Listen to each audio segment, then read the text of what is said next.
Hey guys, it's Sacred Teachings Rod today, and I'm going to be reading Initiation to Hermetics by Franz Bardon.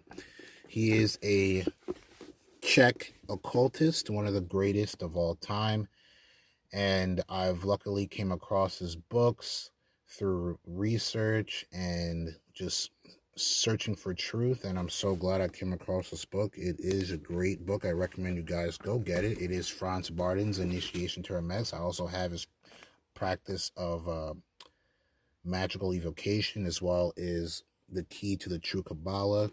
I haven't started those books yet. I'm still on Initiation to Hermetics, but I will be doing those in the future as well. So today I'll be reading about the soul or astral body today, and I'll be discussing my point of view as well, and I'll be discussing some other topics as well on this channel. And we'll start here on the soul or the astral body by Franz Bardon in Initiation to Hermetics. All right, so let's get started. Through the finer vibrations of the elements, through the polarity of the electric and magnetic fluids, the actual human being, the soul, has come forth out of the Akasha principle or the finer vibrations of the ether. The functions of the elements in the physical body take place in the same manner as the functions or the soul or the astral body. So he's essentially binding the soul and the astral body together. He's saying they're essentially the same thing. The soul is connected to the body through the tetrapolar magnet with its specific attributes. Their unification will take place analogous to the body through the electromagnetic influence of the elements. I'm going to get into the elements as well. I feel like that's a very important topic we need to discuss. Continuing, the initiates call the working of the elements the so-called electromagnetic fluid of the soul, the astral matrix, or life. The astral matrix or the electromagnetic fluid of the soul is not identical with the aura of the occultist. I read that again. The astral matrix or the electromagnetic fluid of the soul is not identical with the aura of the occultist. I will deal with that. I will deal later with the subject of the aura. The astral matrix, essentially considered the astral cord, or the electromagnetic fluid, is the bonding agent between the body and the soul. So Franz Bardon is saying the astral matrix, essentially the astral cord, is the link. So that cord that we see when we project is the astral matrix, and that's the link or the electromagnetic fluid. So that's the link or the electromagnetic fluid that is binding, that is the binding agent between the soul and the body.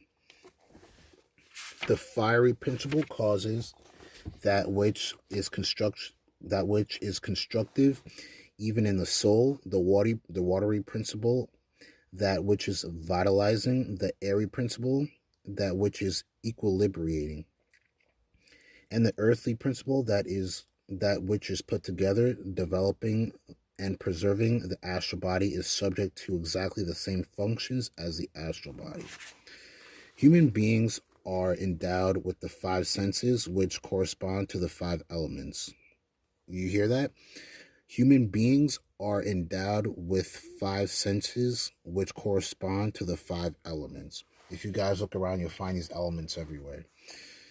The astral body or soul, with the help of the corporeal senses, avails herself to the five senses and appends the perceptions of the physical world. I'll read that again. The astral body or the soul, with the help of the corporal real senses, avails herself of the five senses and apprehends the perceptions of the physical world. Okay?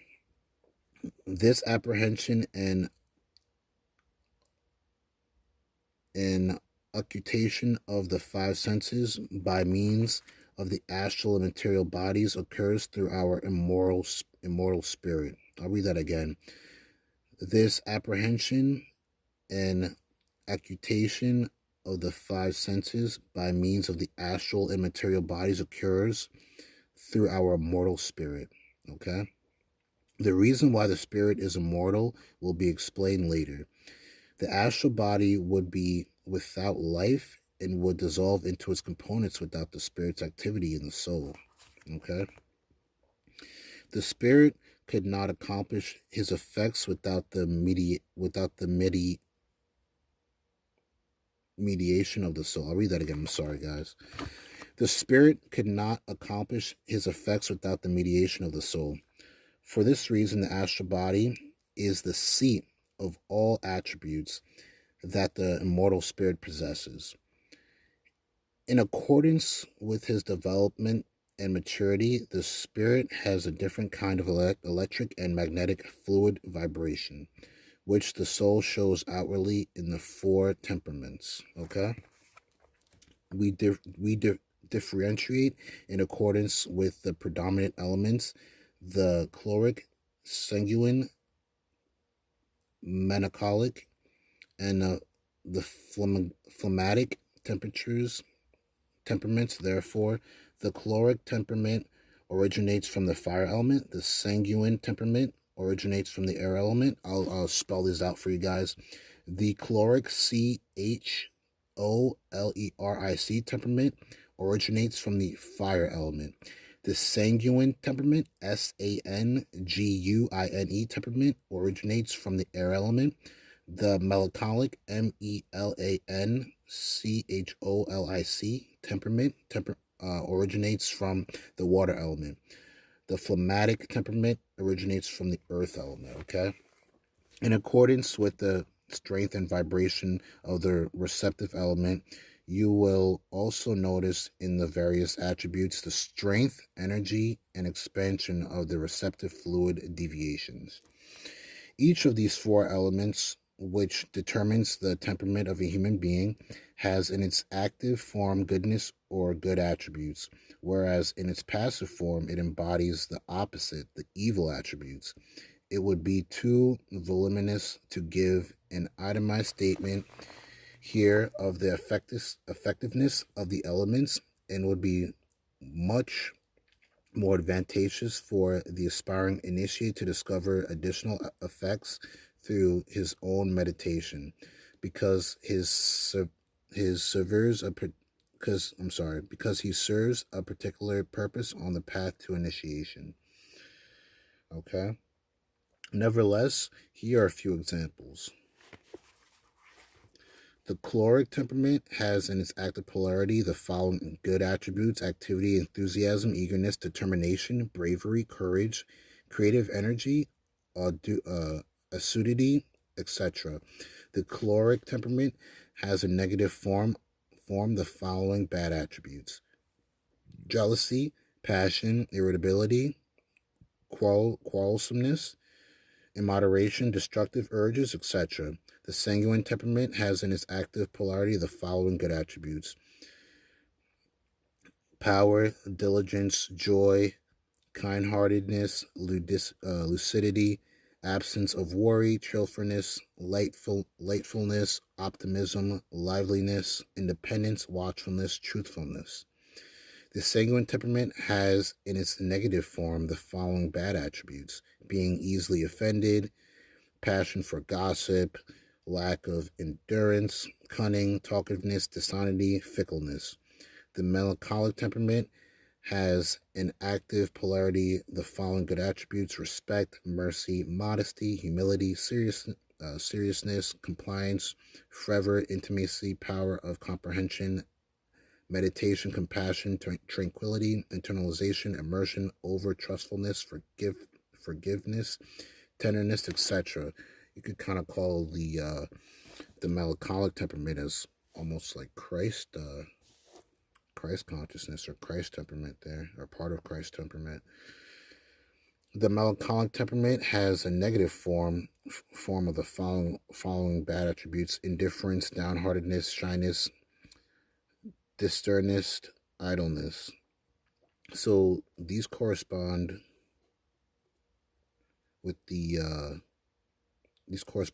five elements, and they're passive and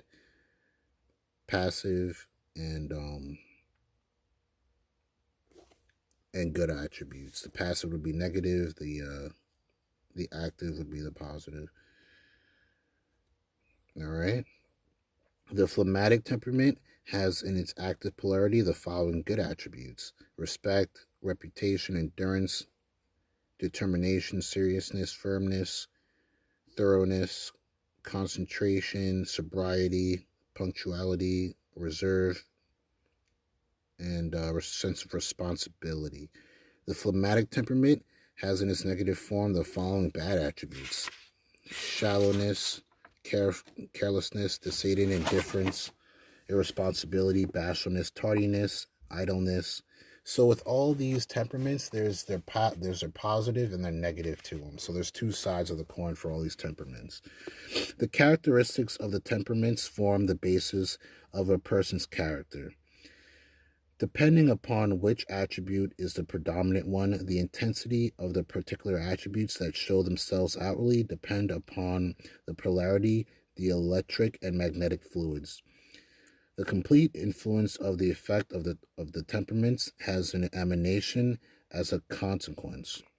So he's saying the complete influence of the effect of the temperaments has an emanation as a consequence, which is properly called the aura. So depending on where you lie, so depending on what your temperament is compared to what I just read, that gives an emanation of the that gives the emanation of the aura. So the aura is that glow of colors that you see around your body that a clairvoyant can see. Depending on where your temperament is, the type of person you are, the aura will essentially show who you are by showing off these colors that are symbolic to the temperaments. So so for example, blue might be uh, a positive temperament.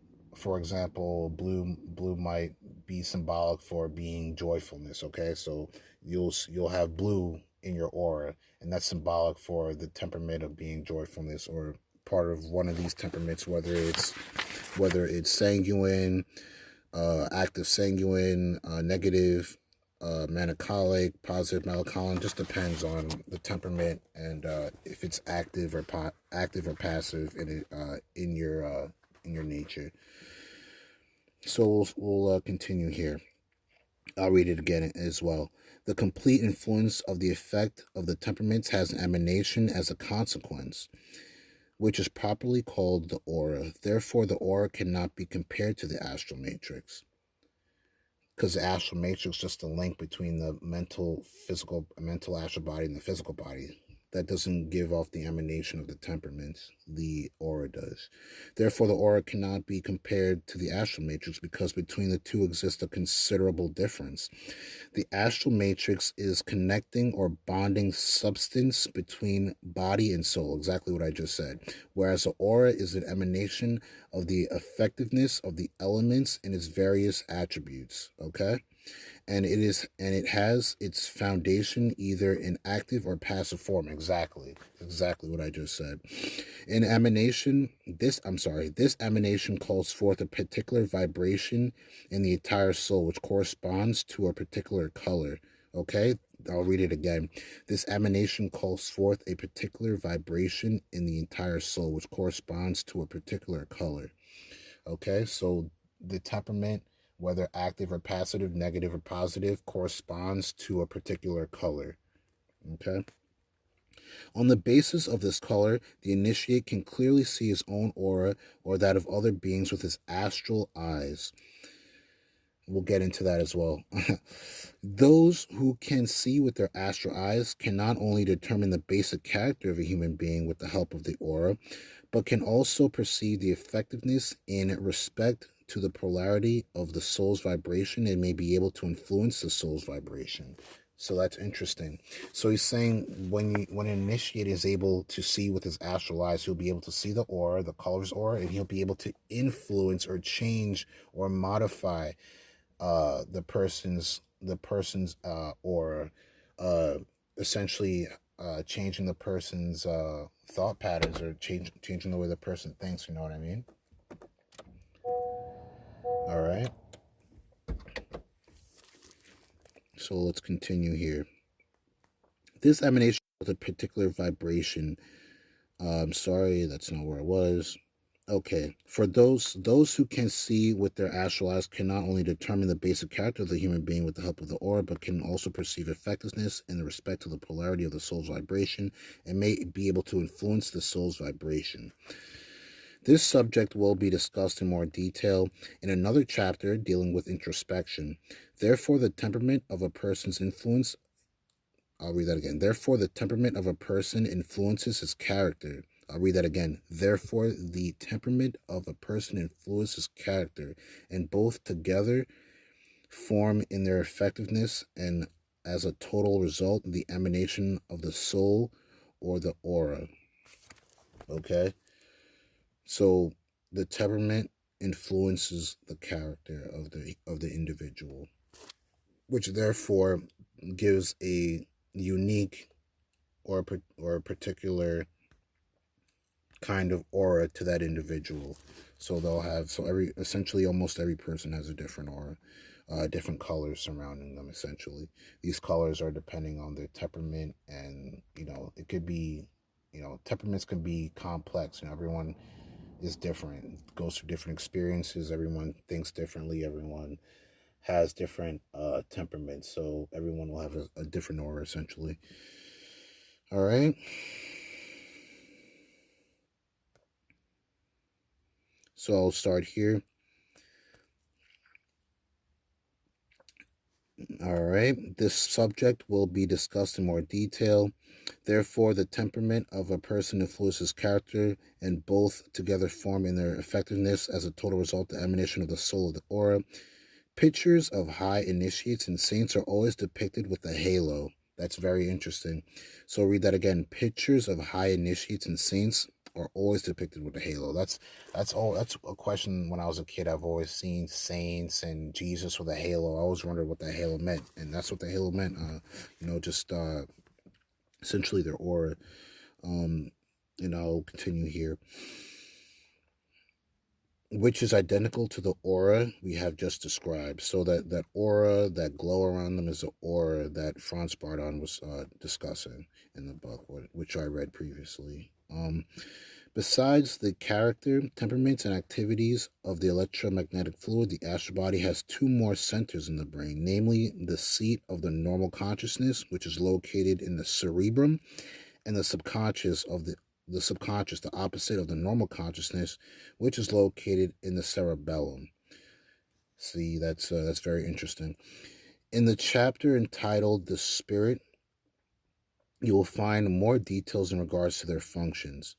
Yes, Franz Bardon goes into, nothing's vague in his books. He goes into detail, and that's why I appreciate and I like Franz Bardon a lot, because he goes into details. There's no vagueness. He goes straight to the point.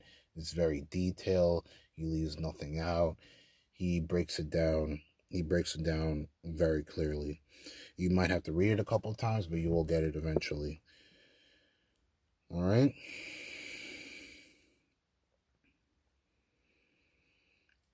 Okay, in the chapter, I'm sorry, as aforementioned, the soul is organized in exactly the same manner as the body in accordance with the elements. The psychic or astral functions, energies, and attributes have their respective seats in the soul by the way of particular centers, which Hindu philosophy depicts as lotuses. Okay? I'll read that again because this is very important. The physic, whoa, all right, tongue tied. The psychic or astral functions, energies, and attributes have their respective seats in the soul by way of particular centers, which Hindu philosophy depicts as lotuses, lotus flowers, or you could call chakras, okay? Analogous to all the elements, okay? In Hindu teachings, the awakening of these lotuses is called Kundalini Yoga. I will not enter into any further discussion in regards to these lotuses or centers. This knowledge can be gained from literature relevant to the subject. I will merely touch on this subject in passing and say that the lowest center is the Muladhara, or the earth center, which has its seat in the lowest part of the soul. The next center is that of water. So I'm thinking the Muladhara is the root chakra, which is based at the low. It's just like the lowest chakra, like right between your anus and penis. So it's like the lowest chakra. He says that's the earth chakra, and that of the water chakra, I believe, is the chakra or the lotus in the stomach. In the stomach. Actually, that's not in the stomach area. That's in the actual reproduction area where the sexual organs are. I'm sorry. So I'll continue. The next center is that of water, which the Indians call Savadhisthana, and which has its seat in the area of the sexual organs. The fire center, which is the center of the soul, is located in the area of the navel and is called Manipura, or we could say Manipura. There we go. The center of air, the equilibrating element, is located in the area of the heart and is called an Anahata. The center of the ether, or the Akasha principle, can be found in the area of the neck and is called Vishuddha. Another center, the center of the will, reason, and intellect, is located between the eyebrows and is called Anja, the Anja chakra. The pineal gland, the third eye chakra, excuse me, and the Anja chakra is very important. I remember I was watching a documentary about an Asian monk. I think he was a Buddhist monk actually, and he was able to literally uh light things on fire with, it's literally light things on fire. He had the fire element and the air element in tune. He had all of his chakras in tune. He was able to light a newspaper on fire. And he said what you have to do is you have to build and meditate on the Anja chakra. And it took him maybe 40 years, he said, of meditating in a forest. And that's very interesting that he said it was the Anja chakra. This is what we're reading here. The highest and the most divine center is a 1,000-petal lotus called Sahasrara, from which all energies of the other centers originate and are influenced. So the Sadhara is the most important and the highest and divine center from which all the energies and the centers, essentially chakras, are influenced. So this chakra influences all the other chakras. This is like the mother of all chakras. Beginning with the uppermost or highest center, the Susama, or the Akasha principle, which is already well known to us, takes its course along the back as if flowing through a canal down the lowest earth center. Okay? It is possible for the connection and regulation between all centers. In another chapter, I will explain the awakening of the serpent power in the individual centers. When describing the soul, it is our object to establish and give a clear picture of the connection of the elements with their plus and minus polarities in the soul. It becomes obvious that both body and soul and all their effects live and work so that their preservation and destruction are subject to immutable laws of the tetrapolar magnet, the mystery of the tetragrammaton, and conform to them.